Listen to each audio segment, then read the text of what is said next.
बनाया और आते ही फिर वो 100 के बाद आउट हो गए। बड़ा मतलब ढीला डिसमिसल। और उससे पहले ऋषभ पंत अनदर ढीला डिसमिसल। मतलब आज इंग्लैंड ने क्या किया है, इंग्लैंड को हमने एक रनआउट दिया है और एक केएल राहुल 100 बना के आउट हुए। इंग्लैंड को कुछ नहीं मिला, लेकिन आपके भी आहिस्ता आहिस्ता वाली प्रोग्रेस है ना। अभी भी आप कितने रन पीछे हैं?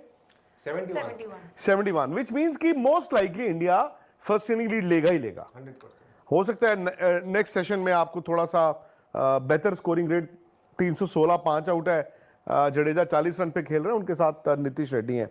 लेकिन अब सवाल यह आ जाता है नितिन जी कि इस विकेट में रिजल्ट दिखता भी है कि नहीं दिखता है? विकेट में तो कुछ है ही नहीं। विकेट में तो सर कुछ नहीं है।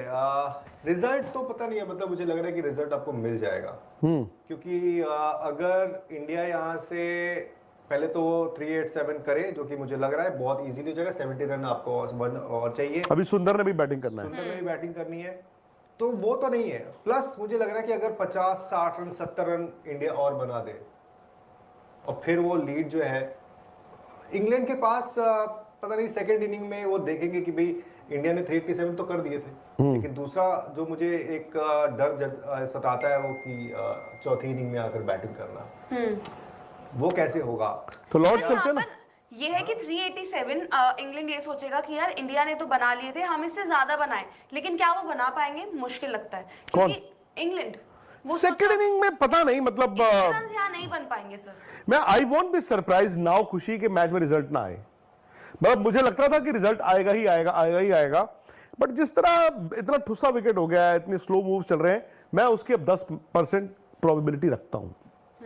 मतलब मेजॉरिटी ऑफ चांसेस नहीं है, लेकिन एक वो क्योंकि सर रन्स भी नहीं बन रहे हैं और बॉलर की भी को भी सजा मिली हुई है, और इस गर्मी में तो हर किसी के लिए सजा है। जो लोग मैच देखने आए हैं उनके लिए भी सजा है। और देखिए ना, ज्यादातर लोग जो हैं, पता नहीं आप यहाँ पे देख रहे हैं, ये आपको दिख रहा होगा लॉर्ड्स का ये रेलिंग्स है, पीछे लोग छाया जितनी मिल रही है वहां घुस के कोशिश कर रहे हैं कि वहीं से मैच देख लेते हैं, वो बेटर है। बट जो आपने कहा ना कि क्या इस मैच में रिजल्ट निकलेगा या नहीं निकलेगा, आई थिंक उसका एक, आप देखो इंडिया के आउट कितने हुए हैं, 5 आउट हो चुके हैं। आप कह रहे हैं कि अभी भी देखो इस अगर दोनों टीमों को हम मिला के देख लें तो आपकी अभी तक कितनी 15 विकेटें गिरी हैं इस टेस्ट मैच में। आज तीसरे दिन के का आखिरी सेशन बचा हुआ है। और दूसरा आई थिंक उसका एक रीजन ये भी हो सकता है, जो स्लो ओवर रेट है ना, जो करा के राजी ही नहीं है।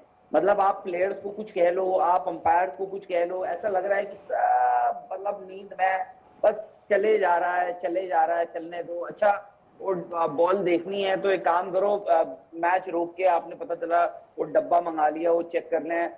अरे भाई, टी से आए हो, लंच से आए हो, पहले करा लो, कुछ करा लो। अंपायर भी ऐसी ढीलू राम है, आप वो भी ऐसे ही चल रहा है, सब कुछ ऐसे ही चल रहा है। तो आप ये भी देखिए ना कितने ओवर, कल आपने 15 ओवर शॉट थे, बीच में 2 आप चेंज ओवर के मान लो, 13 ओवर जो है कल आपके 13 ओवर शॉट हुए। उससे पिछले दिन आपके 7 ओवर शॉट थे, तो आपके 20 ओवर तो ऑलरेडी, मतलब 20 ओवर मतलब आप एक सेशन नहीं, अभी भी आपने 2 सेशन में 48 ओवर का प्ले हुआ आज, जबकि अमूमन 2 ओवर में 2 घंटे में 55 ओवर का गेम कम से कम होता है। आपने 48 ओवर का गेम नहीं। बात यह है ना राहुल की हो क्या रहा है, बिकॉज मैंने कल भी कहा था कि Rishabh Pant is the key. KL Rahul का हमें पता था कि उन्होंने सॉलिड खेलना है और 100 बनाया यार लॉर्ड्स में, लगातार दूसरा 100, बड़ी बात है जी। ये 100 के चक्कर में बेचारे, मतलब मैं उनकी गलती नहीं, हालांकि कॉल केएल राहुल का ही था वो, बट आपने सोचा नहीं था, एंटिसिपेट नहीं किया था। टेस्ट मैच है, you should have anticipated. KL Rahul को लगा कि मेरे एंड पे थ्रो आएगा, उन्होंने देखा वो बेन स्टोक्स थे, उनका प्रेजेंस ऑफ माइंड था, मोड़े, खींचा हाथ और लगा दिया विकेटों पे। आप मतलब वो तो यार, आप एक लड़का, मतलब वो 100 छोड़कर चले गए बेसिकली ऋषभ पंत का। नहीं, क्योंकि मैंने ऋषभ पंत को भी देखा। एक्चुअली हुआ क्या, उससे ना एक गेंद पीछे, एक तो लास्ट ओवर है, वो होता ही है ना, मतलब कि यार आप 90s में हो तो यार 100 जितनी जल्दी हो जाए, and I don't blame any player. तो वो बॉल ना बशीर ने अपने पैरों में फेंक लिया था, तो आपको याद होगा राहुल ने पीछे जाकर उसको कट मारा, वो चौका था, वो सिंगल मिला। तो फिर मैंने देखा दोनों के बीच ना, जडेजा और राहुल के बीच वही बात चल रही थी, यार क्या यार, मतलब चौका होता 100 हो जाता। और कमेंटेटर ने बोला, उस बॉल पर कमेंटेटर ने बोला कि ऋषभ पंत अब सिंगल लेके उनको स्ट्राइक दे देंगे, उनके पास 2 रन रह गए और 3 या 4 बॉलें रह गई हैं लंच से पहले। और अस्सलामुअलैकुम दोस्तों, जैसा कि आप जानते हैं कि India versus England test series में जिस तरह से इंग्लैंड ने इंडिया को हराया है वो वाकई में शर्मनाक है। क्योंकि जो मैच हम सुन रहे थे कि इंडिया बहुत ही आसानी से जीत जाएगा, वो बेन डकेट ने उतनी ही आसानी से जीत गए हैं। अगर इंडिया की बैटिंग में देखा जाए तो वो आउट क्लास रही है, क्योंकि शुभमन गिल, केएल राहुल, ऋषभ पंत इन सब ने सेंचुरीज लगाई हैं और काफ़ी अच्छा रन स्कोर किया है। लेकिन उसके बावजूद भी इंडिया का ये मैच हार जाना कुछ हजम नहीं होता। इसके पीछे वजह है इंडिया के बॉलर्स। अब आप सोच रहे होंगे कि इंडिया के बॉलर्स कैसे, क्योंकि जसप्रीत बुमराह, रविंद्र जडेजा, मोहम्मद सिराज, प्रसिद्ध कृष्णा जैसे बॉलर्स हों तो इंडिया की बॉलिंग वीक, ऐसा हम सोच भी नहीं सकते। लेकिन जसप्रीत बुमराह के अलावा किसी ने भी कोई खास बॉलिंग नहीं दिखाई। बुमराह अकेले ने ही 5 विकेट्स ली हैं। मोहम्मद सिराज, जिनका टेस्ट सीरीज में बहुत ही अच्छा रिकॉर्ड रहा है, उन्होंने भी कोई खास परफॉर्मेंस नहीं दिखाई और सेकंड इनिंग में इंडिया की बॉलिंग चौक कर गई और इसी का बेन डकेट और हैरी ब्रूक ने फ़ायदा उठाया और इंडिया को मुंह की खानी पड़ी।